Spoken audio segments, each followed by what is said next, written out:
So 2024 BMW 230i 2.0 engine, 255 horsepower. That's kind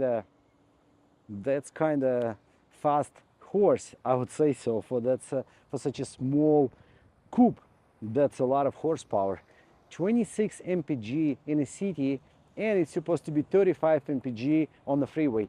And right now I'm gonna take short, long trip, so I basically have to go all the way to Ventura to pick up my kids, and I'm gonna go back and I'm gonna check if it's really gonna get 35 mpg on this car or not. So what about the design? Since right now there is not so many coupes available on the market, I would say BMW doing good on the coupes. So that's a small size coupe.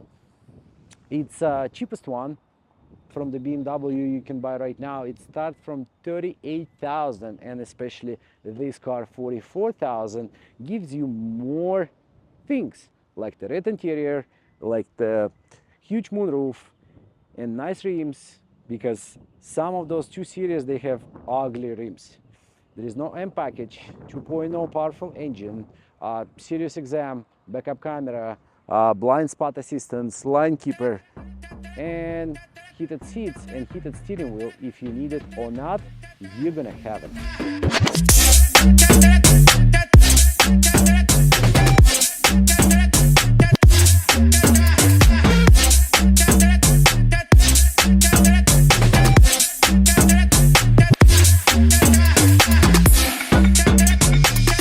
So the best things I love about this car, number one, it is kind of fast. It's not super fast, but it's a fast car. It's a fast coupe. I like the MPG on that, so basically you can drive it on the eco mode and save a lot of money on the gas. It's a fast, same time it's so, how can I say it? It's so comfortable to drive this car in the city. So you can change the lane, you can park this car anywhere. The backup camera helps a lot, and it's just nice looking car. It's white on red, it's not tinted, so people can see what kind of interior I got. The things I don't like the price for this car. I believe 44,000 for this unit, it's kind of too much. I don't like the limitation on the space. I don't like they keep doing 4 years or 50,000 miles powertrain warranty. I mean, it's a BMW. You're paying that kind of money. You at least supposed to do like 80,000 on the powertrain. So the customer, the new owner of this car, gonna get that idea. What else I don't like? Some parts in this car, they feel cheap, you know, and the old parts, I don't like it either. I would say if they don't have a choice, if they don't have that master switch or central console designed yet, and they're not using it on a newer car, but they are doing it for the 1 Series, for the X1 in Europe, more like they have more choices of that car, of the BMW, the smaller edition, and they're using that new style switches, controls for those. Why they keep using on 2024 all this stuff from 2016? That's the question for me. And what else I don't like? I don't like the limitation on the engines. So there is a 6-cylinder engine, 4-cylinder engine. Why they not bringing the diesel back? The diesel was really good if you know how to take care of that. But I think the cost of maintenance for them, it's a little bit overpriced, because the California has a lot of regulation, how you can do the exhaust, how you can do the intake, and on and on and on. So I don't know if it's gonna stop you from buying 2 Series BMW. I don't think so, but it's really a good choice if you don't have a family, if you don't have any problem with space inside the car for daily driving. That's a nice looking unit. And the price, again, it's like 50-50. Somebody would say it is too expensive, but some are gonna say it's too cheap and I have to buy one. So the trunk area, the capacity of the trunk, what do we got? Number one, we're gonna get BMW roadside assistance. That's all. That's all you have to do. Before, it used to be like emergency sign and some tools. Do we have tools right now? We have an air pump with the glue. We got what do we got? Cannot even open it anymore. So there is no way I can open it. Let me try it. Abba. Battery, that's all we got in the trunk. So basically something gonna happen, you have to call roadside assistance BMW or use the pump. But in case when your tires blow out and you cannot use it, I mean you cannot pump the air inside because it's all gone, what are you gonna do? Call roadside assistance. That's your only option to do so. So let's talk about interior a little bit. We got the seat adjustment, we got this sport package thing, floor mats, nothing interesting. 2-3 years it's gonna be like a trash. So the light control, it's like choices, you know, if you like it or not. I'm not really a fan of those. I'm really a fan of the switches. Dashboard, the cluster itself looks good. It is kind of informative. Same time, it is easy to use, so you can reach any of that, right? So the volume button, it's old style, and hazard light. So I don't like this new style. So basically you're pushing this button, but the whole panel moving, and sometimes I mean not sometimes, but in general the whole panel keep moving, but when you're pushing only one button. Two cup holders right there. And what's interesting, on 2024 BMW, they still using USB. So Mazda, Toyota, my X1 doesn't have a USB-C, but this car has regular USB. Hey, and power outlet. That's what most of the new cars missing right now. Those kind of simple things, but again, it is helpful. So USB-C sitting right there. So they basically did the same way as the Camry done. Camry, they kept the same USB right there, and they just put extra USB-C in armrest box. What that means? Like I say, that means they've been keep using the old style, old generation controls from the previous body and put in a new one. That's why they decided we're gonna keep the same wires, we're gonna keep the same outlets for the new 2024, but since it's a new generation, new era of USB-C, we're just gonna add one right there. I wouldn't say it's cheap, but I say they cheating on us. A little bit here, a little bit there. They keep cheating on the customers. They say, no, we're gonna do the new stuff, but they keep using the older one.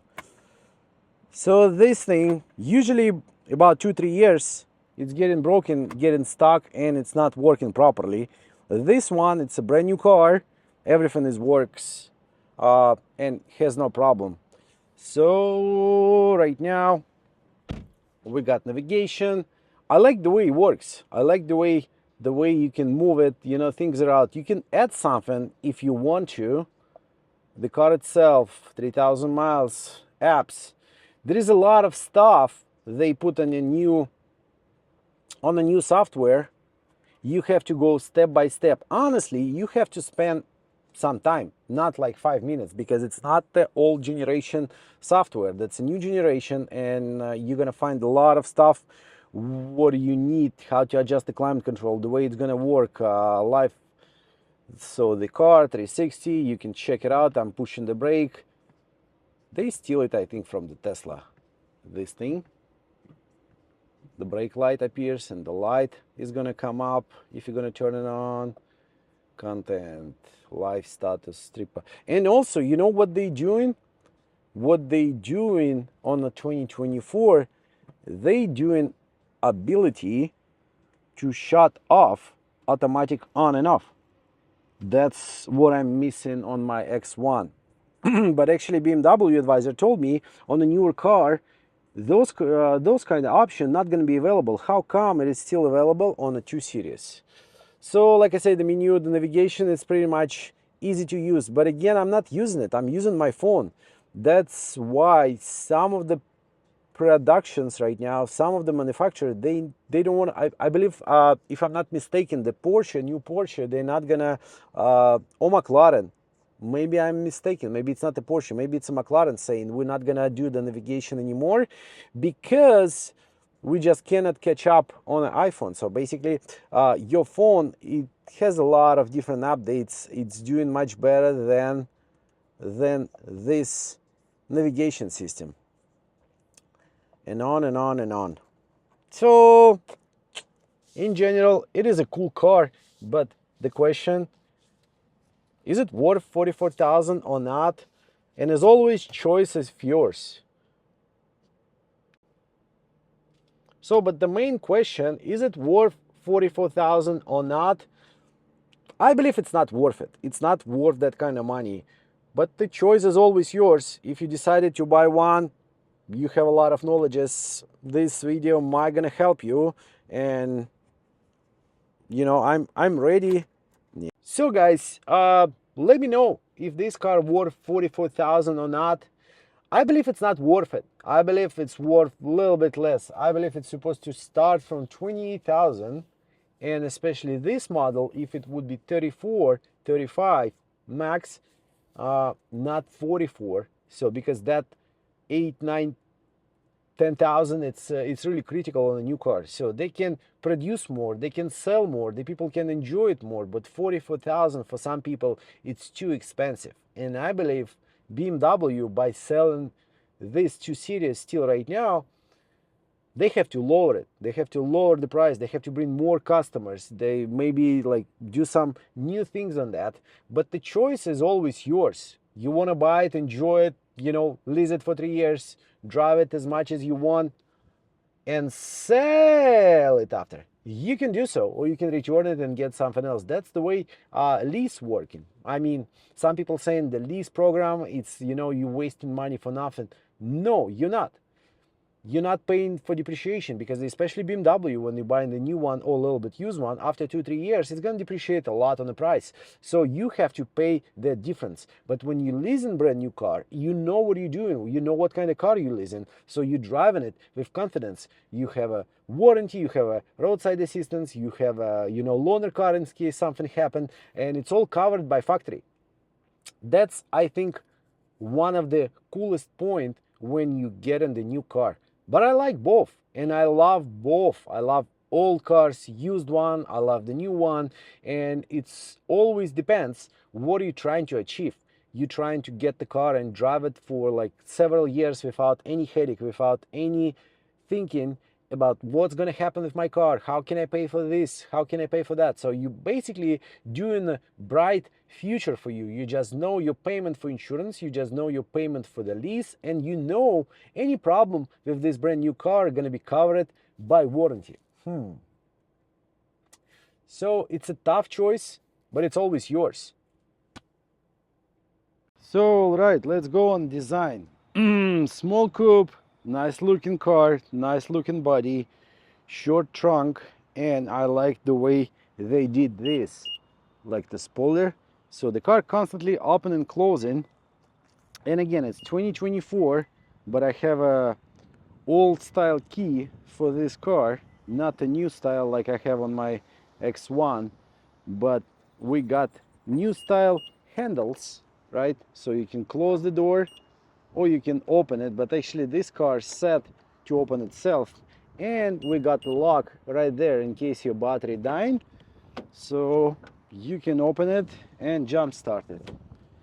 Red interior looks so nice, and actually at night this place, this piece of the door panel illuminating and it's blinking red. So basically when it's blinking red on the left door means the door is open. You have to pay attention on that, so it keep blinking red.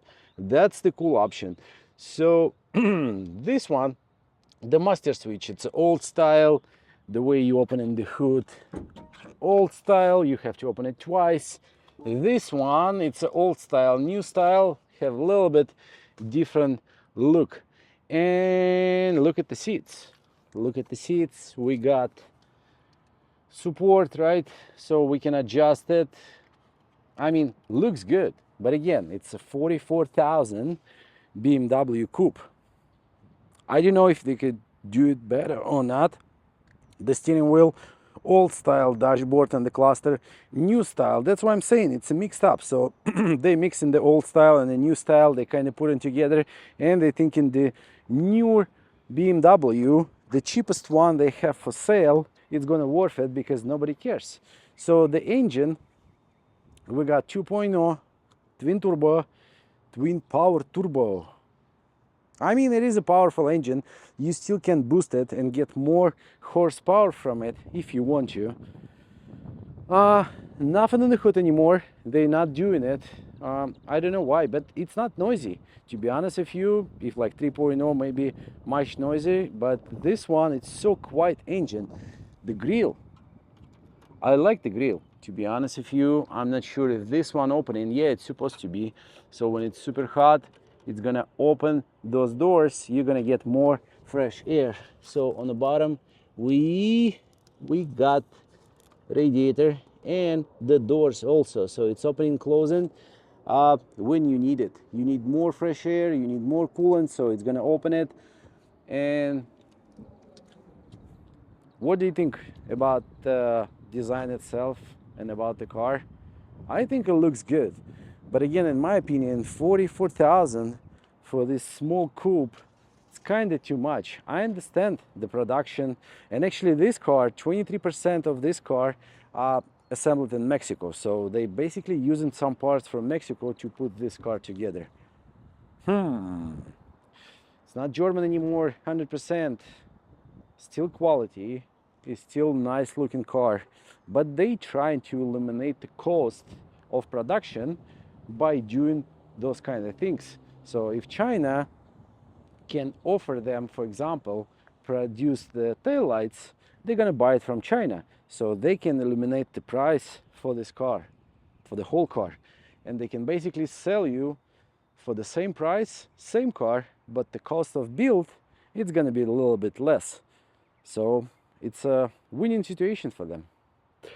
Passenger side and the gas door, that's what interesting for me. So I honestly didn't check it. So they still using old style cap, not capless like everybody else. Even my BMW X1 has the same cap, and right there we have a DEF.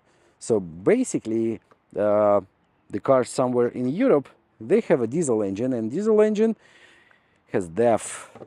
No spare tire in this car. Space, we got limited space. That's what I don't like about the coupes. That's it. One child seat, other child seat, and the other one I have to put it on the front. So that's a limitation for my usage. That's what I'm talking about. The coupe, it's kind of cool car if you living by yourself, or it's only two of you and you can enjoy the coupe itself. But when you have a family, when you have a lot of stuff to do, or you want to move a lot of stuff, this car gonna be kind of not enough for you, that's for sure. Guys, so as of today, I'm trying to understand who's buying coupes, and is it worth it to buy it or not. Let's go over the sticker price. So that's 2024 BMW 230 coupe, right? Has red interior, no M package, and what we got convenience package 1500 and Dakota red leather for 1500. So coming up to 43,845 for 2 Series BMW coupe. So we're gonna go over it. We're gonna go see, like in my opinion, if this is the good car to buy and if the coupe era is still alive or not. Moonroof, and it's huge moonroof. 43,000 BMW coupe. I would say maybe go with the used one and buy older 2 Series for 15,000, or maybe 1 Series 335. That car was insanely fast.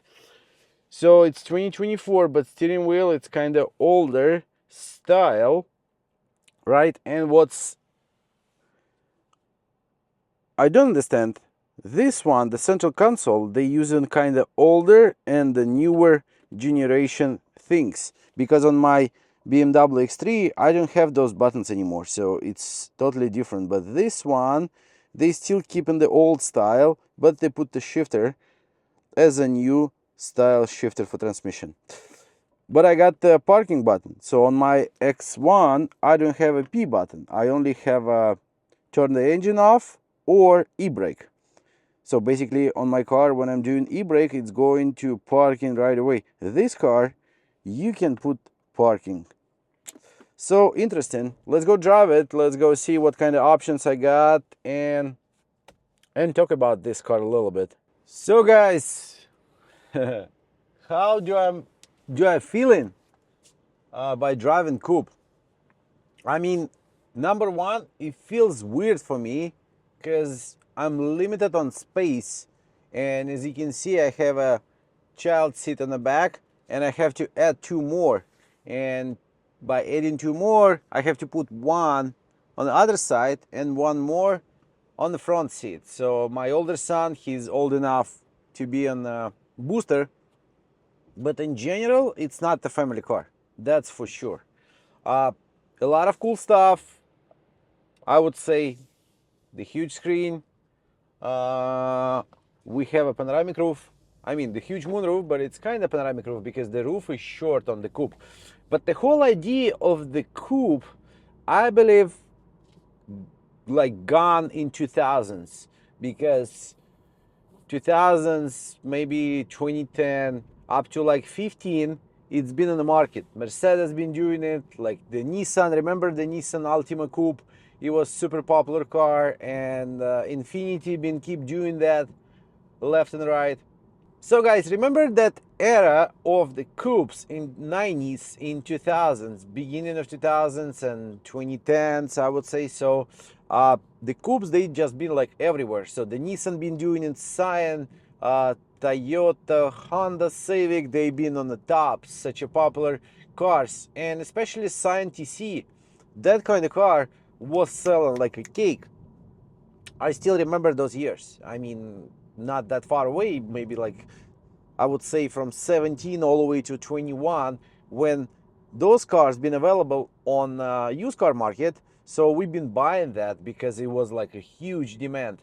But now in 2024, or the last year, it's kind of a little bit shortage, I would say, on the coupe. Maybe it's a shortage on demand, so BMW keep doing that.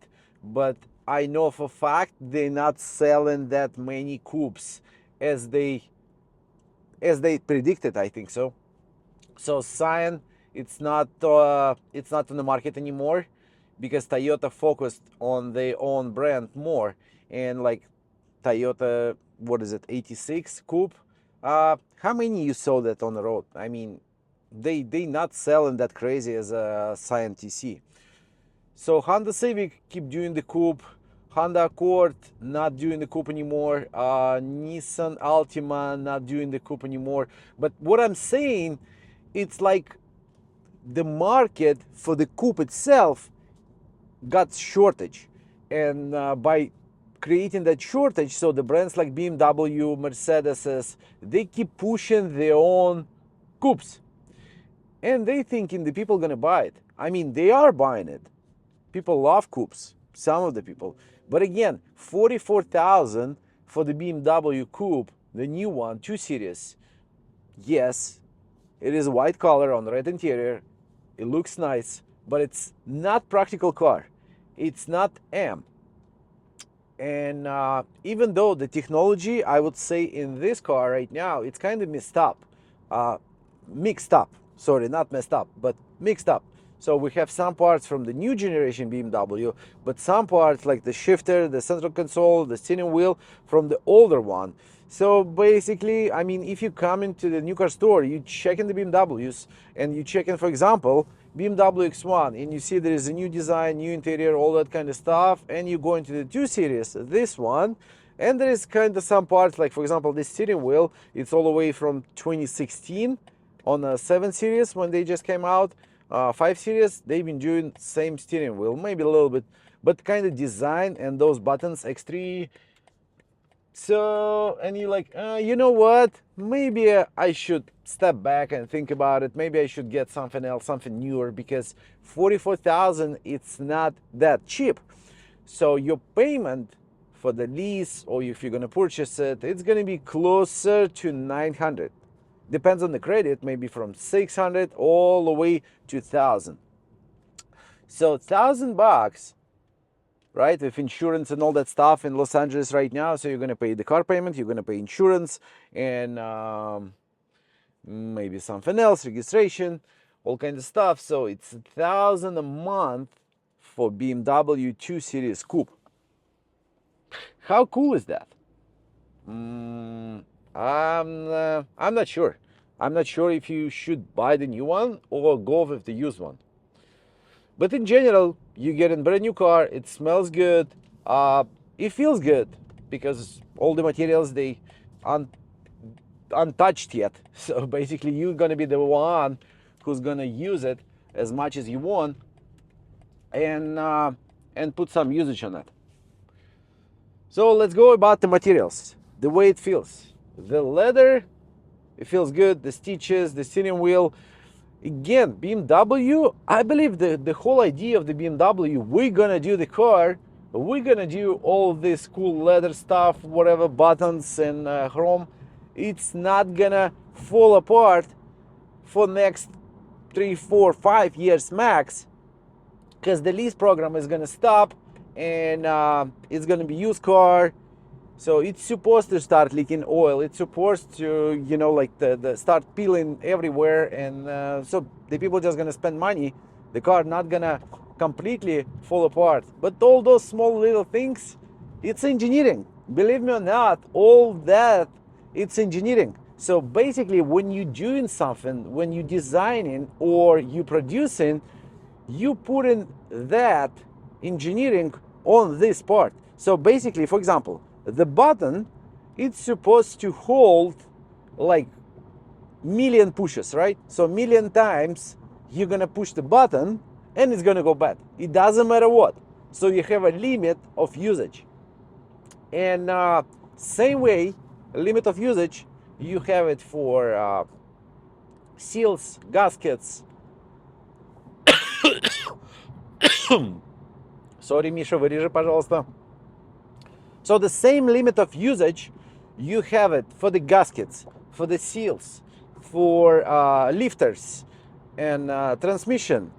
That's why, let's go back again to BMW. That's why when you're taking transmission apart on the BMW, you can see how cheap that transmission inside. It's supposed to hold a lot of power, a lot of pressure, but they're using such cheap materials, so that transmission is going to hold 40, 50, 60,000 miles, and it's going to go like bad, right? Fall apart. But if you're going to use this car as a daily driving, and you're going to use the sport mode all the time, you're going to punch it, punch it, punch it, punch it, punch it, punch it, your transmission going to fall apart much quicker. So probably it's going to fall apart about 40,000. That's the limit of usage. That's what engineering doing. That's what engineering producing. And over the years, I believe the German cars, they know exactly what's going to happen with this or that. BMW, Mercedes, doesn't matter. And they know exactly if we're going to put a little bit more limitation on those parts, and the car is going to hold longer. Like, for example, from the 90s, those cars just like unbreakable, especially Toyota Tacoma, you know, those cars just gonna run forever, 300, 400,000 miles, nothing gonna happen. But BMW, they are doing good sales, so they doing a lot of events, they doing M series, you know, and on and on and on. So they doing really good on sales, and they know how to do something. It's not gonna hold forever, and you're gonna need that part. You're gonna need help from the service advisor, or you're gonna need to buy those parts at least. But you're still gonna spend money for the BMW. So they are more than happy to do that. That's why all the production, whoever producing the car right now, they thinking about it. How we can make more money by producing the cars with limitation on the parts, with limitation on the usage. Otherwise, they're not gonna make money. They like, I believe one of the point why Scion went off the market, Toyota just shut it down, because Scion, извиняюсь, Миш, отрежь, пожалуйста. So I believe one of the point why Scion went out of business, why Toyota put the Scion down, because those cars been like, the usage, the limitation of usage they put on those cars is just huge. So those cars been like most of the time unbreakable. There is not a lot of problem. Those cars creating for the owners, and they just keep going. And one day Toyota say, you know, what are we doing? We're not making money. We're just making the customers happy. We have to make some money. So let's stop production on the Scion. Let's keep going on the Toyota brand itself. We're gonna do some collaboration with Subaru. Eventually, that's what they done, and we're gonna produce something rear-wheel drive, not the front-wheel drive anymore, and we'll see how it goes. So it went well, and after that, they start collaboration with BMW and that new Supra, you know about it, and that's kind of cool car, but honestly, I don't like it. I actually have to film one. That's interesting car, but same time, it's not Toyota anymore. So Toyota trying to find different ways how to make money. Subaru, I believe they done the same. Like if you're gonna check the older one, it has automatic transmission. Those cars like hold forever. Not forever, but most of the time the older Foresters, Subaru, and Outbacks, they just keep running. Keep running as long as you're doing maintenance on time. Then they say, you know what, let's do the CVT. Why? What the heck? Why you start doing CVT on the Outbacks, on Foresters, Impreza, everywhere? For what? To get the MPG? I don't know. I don't think so. I think it's all about the money. And the main idea, where they getting this idea from? BMW. That's what BMW doing. All these years, BMW selling you car and charging you whatever for the lease or for the finance. They keep charging you money, and when the car is gonna go like start falling apart little by little, some parts you can buy it only from the dealer. You either gonna take it to the service or you're gonna keep buying the parts from the dealer. That's all what they want. Money. Believe me or not, all those events, all those cool things, whatever they do in promotions and like, oh, customers welcome. Yes, welcome. But the main idea to bring more customers, to bring more money, and sell more cars. Why Toyota? I mean, Toyota doing those kind of events, but not as a BMW. Even right now, for example, in Los Angeles, the new car stores like BMW, they constantly doing some events. There is a new model came, there is a this and that. You know, they doing champagne, they doing, we love our customers. Toyota, they don't care. I ask many times the new car stores, the Toyota new car stores, do you have any events going on? Like there is a new Supra maybe gonna come, there is a Land Cruiser when it came. Are you gonna do like a premiere, like, you know, some cool events so to bring the people? And those GMs, they've been looking at me like, what are you asking? We never done it before. We don't need it. Same about the Kia, same about the Hyundai. Those cars, the one has 100,000 miles warranty on the powertrain for the customer. And BMW, 40,000 miles, you out of warranty, and huge events everywhere. There is a champagne for sure. There is some donuts for sure. So there is a cool idea. This car is so amazing. $100,000 in, you can buy it, but we're gonna sell you something cheaper, but you're gonna be closer to your dream. So keep buying this car, and one day you're gonna buy M. So let's go on driving experience. Driving experience BMW 2 Series. Honestly, it's pretty good. I like the way suspension works. It's kind of soft. That's kind of amazing for me. I was thinking this car, it's gonna be jumpy and bumpy like a bench. because it's a short base, it's kind of sportish suspension, right? And the wheel's not that big.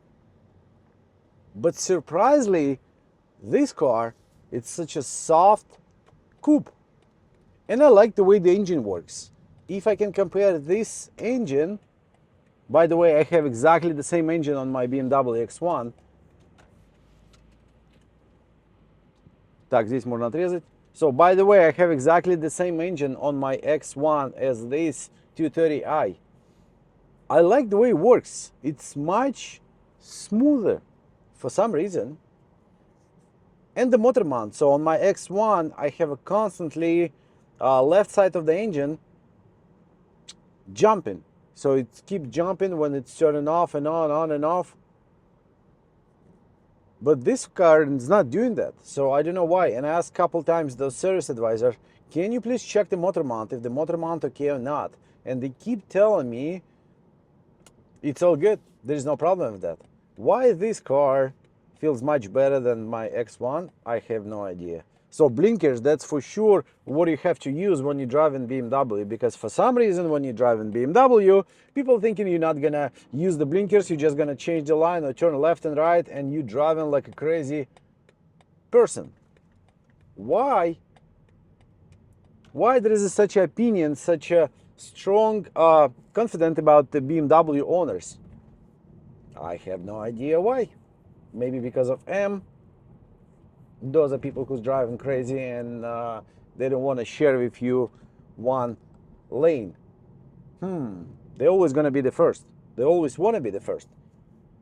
But this car not giving you that kind of feeling like you want to punch it all the time. It's super sporty, it's noisy. No, it's not. Even the sport mode on this car, not feeling much difference with the regular one. I mean, it's a little bit more faster, just a little bit, but in general, not the big difference. I like the way it feels, I like the way it drives, I like the fuel economy on this car, that's for sure. But would I buy one for myself? Probably not. Not just because I have kids. I just don't like the way I have to open the door all the time. So it's a huge door, parking lot or garage or something else, you always have to squeeze yourself between the body of the car and the door. That's what I don't like. But the design and all the cool stuff inside the car, that's what I like. But again, I don't think it's gonna hold for a long period of time. Heated steering wheel, such a cool option for California. Heated steering wheel. Do you want one? Or not really? So guys, all right, today was kind of a long day for me, but at the same time it's been one full day of test driving new BMW 2 Series 230i for 44,000. And there is three main things I learned today by the end of the day. Number one, all my three kids, they love this car. So basically I have a booster on the front and two kid seats on the back, and they kind of love it. So we got almost 2 hours drive in the car and it was pretty much comfortable. It surprised me, to be honest with you. I was not thinking this car can be that comfortable for me and for my kids. So number two, this car really can do 35 mpg combined. So basically I've been driving on the freeway most of the time and in the city, in the traffic. So right now I have average 35.6 mpg, almost 36 mpg. That's not bad at all for 2.0, 255 horsepower BMW. And number three, what I learned today, honestly, I was not driving not tinted car for a long period of time. And today I can say definitely in California, your car should be tinted. Number one, your AC not gonna run like crazy. It doesn't matter you driving in the traffic or on the freeway, high speed, still sun is shining so hot. And all the things inside the car just getting so hot. So you need to tint it. Even though the front windows usually not allowed to tint it, just do a little bit, just like the tiny tint on the front. That's gonna help a lot for your EC and for your MPG. So it's not bad car at all. But same time, it's always questionable for me about the coupe. Two-door car, kinda not my type, but it was really good. I like it.